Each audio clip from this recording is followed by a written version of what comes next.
اول حاجه عشان نعمل القلقاس نشوف ازاي هنختار القلقاسه الصح.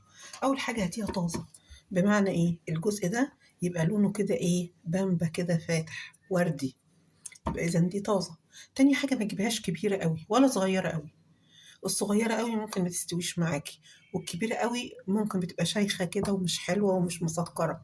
هاتيها وسط زي ما احنا شايفين، دي وزنها تقريبا كيلو، الحجم ده كده كويس. هاتيها تبقى مدورة مش مطاولة، ساعات تلاقي القلقاسية كده ايه مطاولة شوية، دي مش بتبقى حلوة.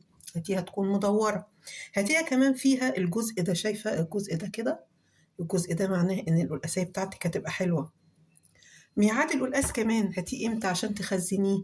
انسب وقت ليه اللي هو من نص شهر واحد كده لغاية شهر اتنين كله، هتلاقي القلقاس بتاعك بيستوي ولونه ابيض وفاتح وزي الفل. دي الحاجات اللي انا كنت عايزة اقولها لكم عن القلقاس. انا دلوقتي ايه؟ اول حاجة، انا الطريقة بتاعتي يمكن بتختلف شوية، مش كلنا زي بعض. هتلاقي فيه ناس بتغسل القلقاس، في ناس لا ما بتغسلوش، وبيختلفوا، دي مدرسة ودي مدرسة. الطريقة اللي تريحك اعمليها، الطريقة اللي انت اتعودتي عليها اعمليها.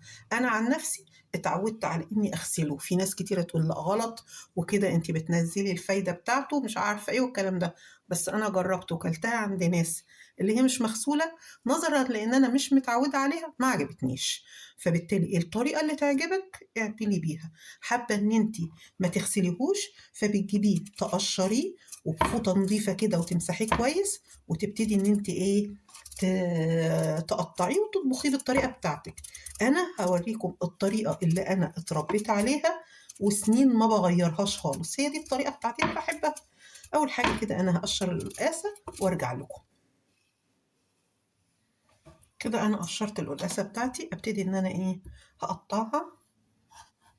طبعا عايزة سكينة حامية عشان ايه تقطعيها. هنا بقى بعد ما بقطعها بغسلها بمية عادية خالص من الحنفية.